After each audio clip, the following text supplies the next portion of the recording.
bienvenue dans Galactifrac, le podcast francophone dédié à Battlestar Galactica. Bonjour à tous, je suis Draven et dans cet épisode Cygna numéro 4, on va analyser les signes venus de la constellation Battlestar Galactica. À savoir pas mal d'articles et de podcasts parus en mars et avril 2020 au sujet de la série, mais aussi un marathon télévisuel aux États-Unis et on terminera évidemment par la disponibilité de la série sur Amazon Prime Video à compter du mois de mai 2020. Comme d'habitude, vous trouverez tous les liens menant vers les contenus mentionnés dans cet épisode dans les notes de l'émission. Nous sommes début mai 2020 et c'est parti! Le 7 mars 2020, le site américain Screen Rant publiait un article listant 10 exemples démontrant que le système économique de la série de Ronald D. Moore n'avait aucun sens. Personnellement, je n'ai pas trouvé cet article très pertinent, car la plupart des questions soulevées, comme la provenance des munitions, des matériaux, du carburant, de la nourriture ou de l'eau, peuvent probablement être expliquées par la présence d'environ 75 vaisseaux au sein de la flotte, qui ne sont probablement pas que des vaisseaux de transport et qui sont certainement organisés pour produire et distribuer tout ça, même si ce n'est pas forcément montré à l'écran. À la limite, j'admets la remarque concernant le fait que le docteur Cottle semble être quasiment le seul médecin de la flotte alors qu'il doit s'occuper d'environ 50 000 personnes, donc 50 000 patients potentiels. Mais encore une fois, rien ne dit qu'il n'y ait pas d'autres médecins dans la flotte. Peut-être que Cottle est simplement celui qui s'occupe des personnages principaux ou des cas graves et qu'il chapeaute beaucoup d'autres médecins présents au sein de la flotte, comme on peut le voir d'ailleurs dans l'épisode Les Sagittarons, The Woman King en VO, de la saison 3. Enfin, concernant l'apparente absence de monnaie au sein de la flotte, en dehors des bars et des parties de triade que l'auteur de l'article appelle d'ailleurs poker, eh bien, rien ne dit que l'économie de la série soit encore régie par un système monétaire, en dehors des bars en tout cas. Donc, si vous voulez mon avis, c'est un article assez vain et peu réfléchi dont j'ai pas vraiment compris l'intérêt. Mais je vous laisse vous faire votre propre avis si vous le souhaitez. Le 12 mars 2020, la version US du magazine Rolling Stone publiait sur son site une liste des 50 meilleures séries de science-fiction de tous les temps. Vous savez, c'est le genre d'article qu'on lit jamais en entier, mais où on va quand même vérifier si notre série préférée y figure bien et à quelle position. Alors, c'est ce que j'ai fait et la version réimaginée de Battlestar Galactica y figure en 3e position. Sur 50, c'est vraiment pas mal. Le numéro 2 du classement est la 4e dimension et le numéro 1 est la série originale de Star Trek. Je vous laisse aller vérifier si vos autres séries de science-fiction adorées figurent dans les 47 autres propositions. Le 27 mars 2020 sur GQ, 22 critiques francophones ont établi une liste des 50 meilleures séries de tous les temps, tous genres confondus cette fois. Évidemment, Battlestar Galactica y figure, sinon j'en parlerai pas. Et je vous laisse aller regarder à quelle position elle se trouve si vous le voulez. Mais contrairement à l'article de Rolling Stone qui fournit une petite explication pour chaque choix, l'article de GQ ne présente qu'une liste sans la moindre justification. Fin mars 2020, probablement à cause du confinement, l'info sur la disponibilité gratuite de tous les épisodes de Battlestar Galactica sur le site américain de la chaîne Sci-Fi a à nouveau commencé à circuler. Je vous en parlais déjà dans l'épisode Cygna numéro 2 en décembre 2019. Le site français Numérama a d'ailleurs repris cette info dans un article entier daté du 31 mars 2020 alors que cette offre ne s'adresse absolument pas au public français. Alors, voici quelques rappels. L'intégralité de la série réimaginée incluant la mini-série de 2003 et les téléfilms Razor et The Plan est effectivement accessible gratuitement contre quelques publicités sur le site américain de Sci-Fi au moins jusqu'à l'été 2020. Mais l'offre est uniquement destinée aux résidents américains, uniquement en VO sans sous-titres et en définition standard. Pour y accéder depuis la France, il faut utiliser un VPN. Alors personnellement j'ai essayé avec le VPN intégré au navigateur Opera, mais après avoir bien vu la publicité obligatoire, j'ai toujours un message d'erreur.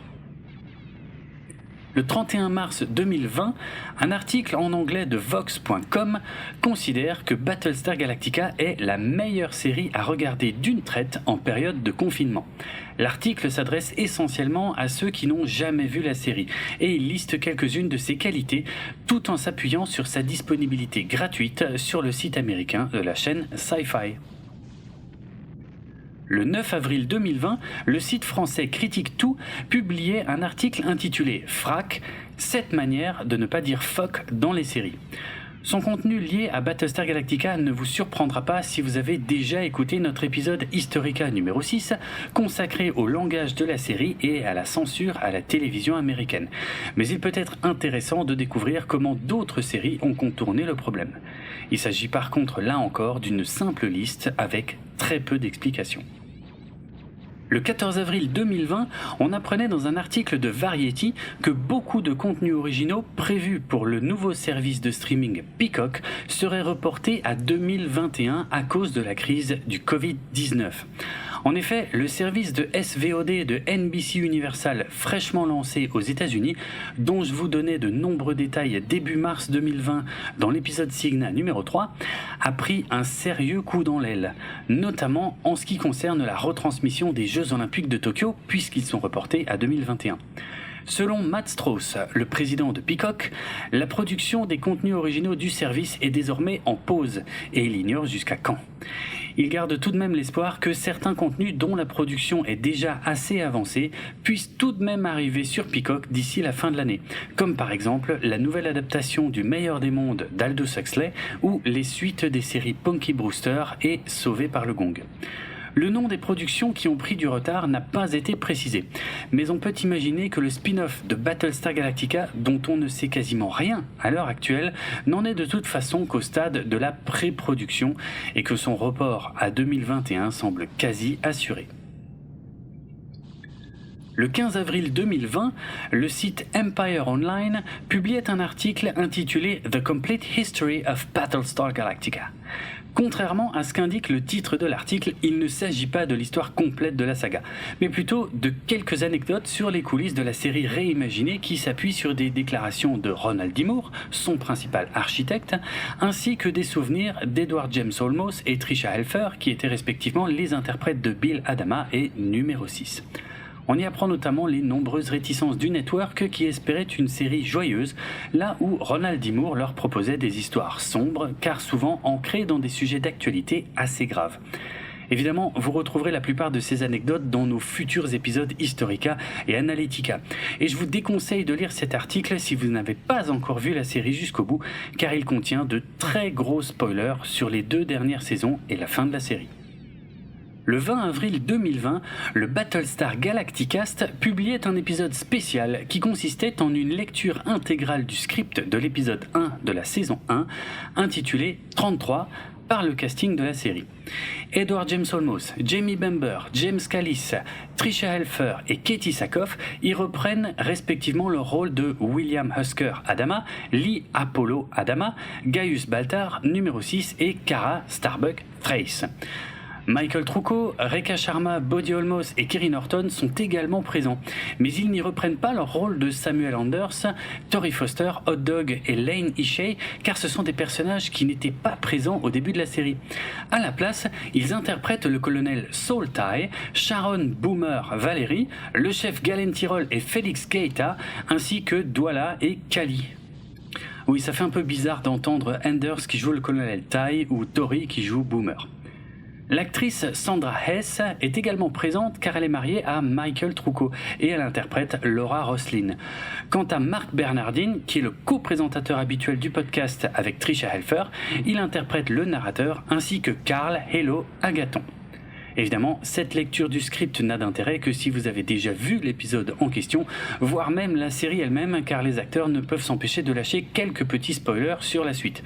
L'écoute de ces retrouvailles est très agréable et elle est ponctuée de quelques remarques et éclats de rire particulièrement réjouissants pour les fans.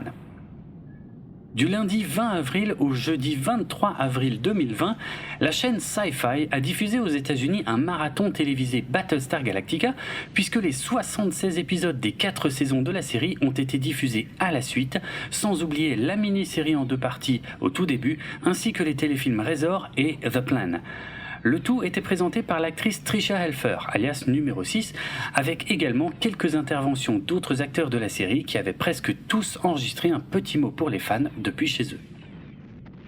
Le 26 avril 2020, le podcast hebdomadaire français Un épisode et j'arrête de l'Association française des critiques de séries, en partenariat avec le site Beta Série, a publié un épisode où Deborah Gay du site Daily Mars nous explique comment elle est récemment tombée sur Battlestar Galactica et comment elle a découvert la série avec son regard actuel et l'évolution de la société de ces 15 dernières années. Ça dure moins de 10 minutes et c'est un témoignage très intéressant que je vous recommande vivement d'écouter. On termine cet épisode Cigna avec la news du moment, la disponibilité de Battlestar Galactica sur Amazon Prime Video en France et en Belgique à partir du 1er mai 2020. En décembre 2019, dans l'épisode Cigna numéro 2, je me désolais de l'absence de Battlestar Galactica des services de SVOD français. Eh bien, c'est du passé, puisque l'essentiel de la série est désormais visible sur Amazon Prime Video, en version française et en version originale sous-titrée français. Alors, si je dis l'essentiel de la série, c'est parce que les téléfilms Razor, The Plan et Blood and Chrome, ainsi que les webisodes The Resistance et The Face of the Enemy, ne sont pas répertoriés sur la plateforme. Mais vous pouvez rassurer vos amis qui découvrent la série. Ces compléments ne sont pas nécessaires à la compréhension globale de l'histoire, et il leur sera toujours possible de les découvrir par la suite et par eux-mêmes, afin de prolonger l'univers de la série, s'ils l'ont apprécié. Si j'en crois les nombreuses interrogations que je vois passer sur Twitter et auxquelles j'essaye de répondre, il y a toutefois un élément qui provoque beaucoup d'incompréhension par rapport à ce qui est disponible sur Amazon Prime Video, à savoir, est-ce que le téléfilm pilote est bien présent ? Alors, j'avais déjà parlé de ça dans l'épisode Cigna numéro 2, mais je vais le refaire ici car je conçois que ce n'est pas forcément simple pour les nouveaux spectateurs. L'un des plus grands malentendus au sujet de la version des années 2000 de Battlestar Galactica est qu'il s'agit d'une seule série. Or, c'est faux. Il y a 2 séries. La première est une mini-série en 2 épisodes d'environ 1h30 chacun. Même si cette mini-série laissait la porte ouverte à une suite, eh bien, cette suite n'avait pas encore été validée par la chaîne Sci-Fi au moment de sa première diffusion fin 2003. Cette mini-série en 2 parties forme donc un tout et peut être considérée comme une série à part entière. Mais comme le public français est moins familier de ce concept de mini-série, ces 2 épisodes ont été présentés chez nous comme un téléfilm pilote en 2 parties.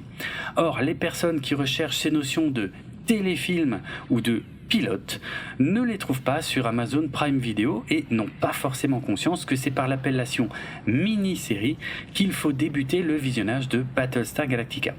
Ce n'est pas une erreur de la part d'Amazon, c'est juste une particularité à laquelle nous sommes peut-être moins habitués que les anglophones. Vous l'avez compris, la seconde série Battlestar Galactica, c'est celle qui a débuté fin 2004 avec l'épisode 33, dont je parlais tout à l'heure, et qui a duré 4 saisons avant de se conclure début 2009.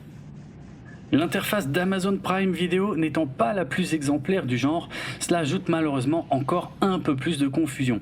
Notamment quand on voit que dans les résultats du moteur de recherche figurent des épisodes non disponibles ou bien pour lesquels il faut souscrire à un essai gratuit de 30 jours de la chaîne AB1. Cela ne concerne que la vignette où on voit numéro 6 toute seule et où il n'y a pas de bouton de lecture. Je vous invite donc à ignorer ce résultat de recherche, qui disparaîtra prochainement, je l'espère, et à vous concentrer uniquement sur les 5 vignettes qui montrent plusieurs personnages de la série, avec toujours numéro 6 au centre. Ces 5 vignettes correspondent à la mini-série, puis aux 4 saisons suivantes. Voilà, n'hésitez pas à prévenir vos connaissances de ces particularités, tout en leur indiquant qu'elles n'ont désormais plus d'excuses valables pour n'avoir jamais vu la série. De mon côté, j'ai bien noté les demandes que je reçois concernant l'ordre de visionnage de l'intégralité de la série, donc avec les téléfilms et webisodes. Ça tombe bien, je compte justement faire un épisode entièrement dédié à cette question dans le futur. Ce sera probablement un épisode qui sera publié quand on en aura terminé avec les séries de 1978 et 1980, juste avant d'attaquer la série réimaginée. Le podcast Galactifrac fait partie du label Podchose et il est disponible sur PodCloud ainsi que sur Apple Podcasts, Spotify et de nombreuses applications iOS et Android. Retrouvez les notes de l'émission sur galactifrac.lepodcast.fr et suivez-nous sur Twitter, Facebook et Instagram pour du contenu supplémentaire. Moi, c'est Draven et sur Twitter, vous pouvez me suivre sur le compte @DravenHardRock. Profitez bien de votre visionnage ou revisionnage et à bientôt.